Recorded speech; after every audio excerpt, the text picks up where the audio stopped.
Hello and welcome to day 5 of Lifebook's 30-Day Challenge. So happy to have you here with me today as we explore one of my favorite Lifebook categories and one that's often overlooked, your intellectual life. You know, as human beings, we don't have 4 rows of razor-sharp teeth that can bite through steel. We can't see in the dark, we can't run 75 miles an hour, and we can't change the color of our skin to match our environment. We're human beings, and that means that our minds are our basic tools of survival. It's our intellectual abilities that define us as a species. Our ability to think is what keeps us alive.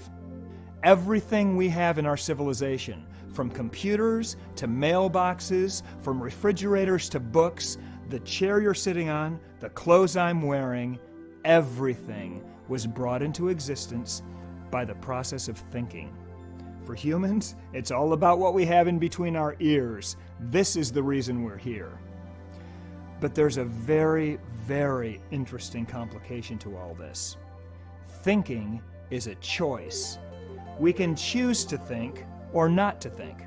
We can choose to face an issue or not face it. We can choose to focus on solving a problem or just not bother. We're not obligated to monitor the beating of our hearts. That happens automatically. But when it comes to thinking, nature has given us an extraordinary responsibility. In just about any situation, we can make our consciousness brighter or dimmer. We literally have a choice to think or not to think. And choosing to think is only half the battle. The other half is choosing what to think about. What you choose to think about is incredibly important because thoughts become things. Everything starts with a thought. Every great work of art, every building, every invention, everything in our entire civilization began with a thought and was brought into existence through a process of thinking. And in exactly the same way, everything in your life began with a thought and was brought into existence by a process of thinking. Your education. Which school do I want to go to? Do I even want to go to school? Your relationships. Is this person really the right one for me? Your career, your level of health and fitness, the house you've chosen to live in, everything in your life. Thoughts become things. What you choose to think about expands and creates your life. What you think about manifests in your reality. We all manifest something. We are all creators of our own reality. The question is, are we creating our world consciously, or are we doing it by default? See, most people live their lives with their thoughts on autopilot, thinking just barely enough to get by. Now, they're still going to be creating their worlds through their thoughts, but if you live in a mental fog, you kind of create your world by accident. One of the most powerful single concepts that you could ever understand is this: you can take control of your thinking. You can begin thinking deliberately, guiding your thoughts and actions toward a clearly defined vision for your life. And if you do that, the things that you think about over and over are going to start to show up. Now I'd like to share a clip from the Classic Lifebook program that outlines how I view my own intellectual life. Now, everyone's stuff is going to be different, but we can learn from each other and not have to reinvent the wheel. So I want to share my values with you on my own intellectual life right now.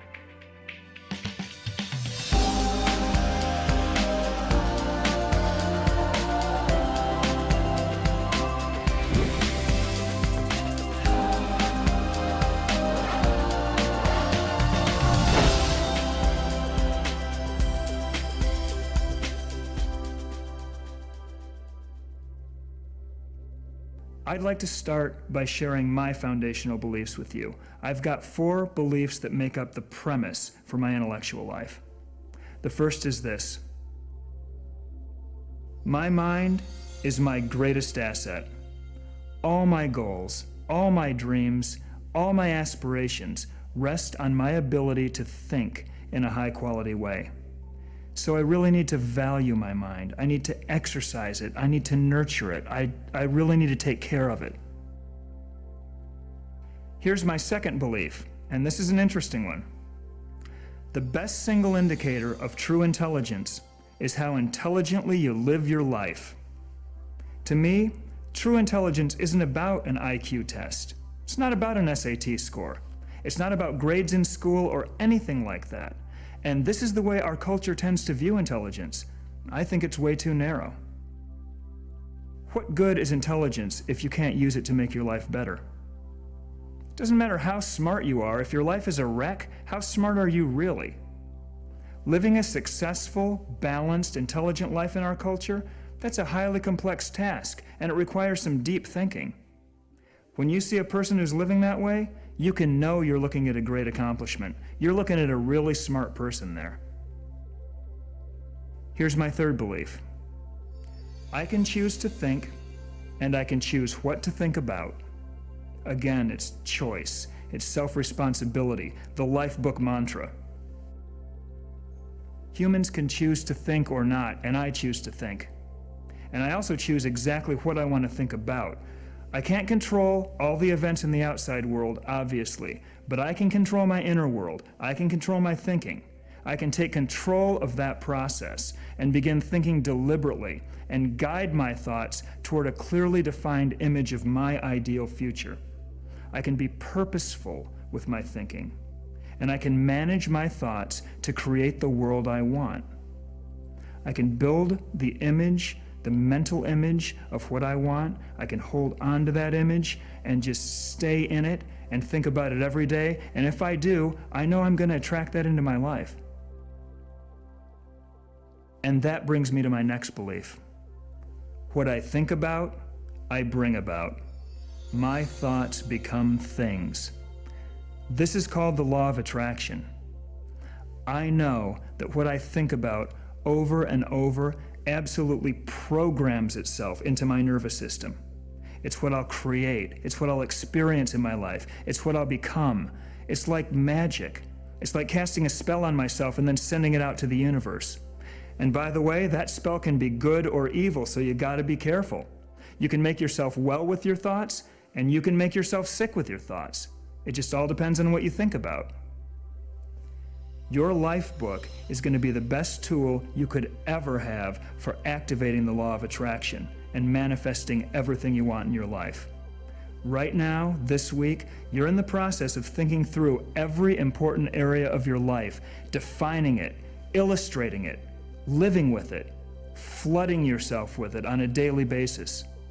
That image is going to be so clear, so powerful, that eventually the vision and the reality are going to become one.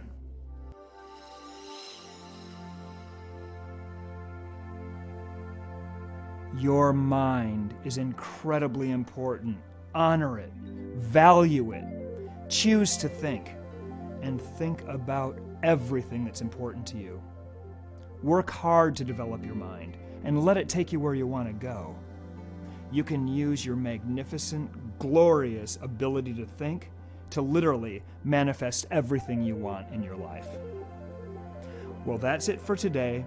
I look forward to seeing you tomorrow, and we're going to dive deeper into how to enrich your intellectual life and use that big, beautiful brain of yours. Until then, have a great day, and I'll see you tomorrow.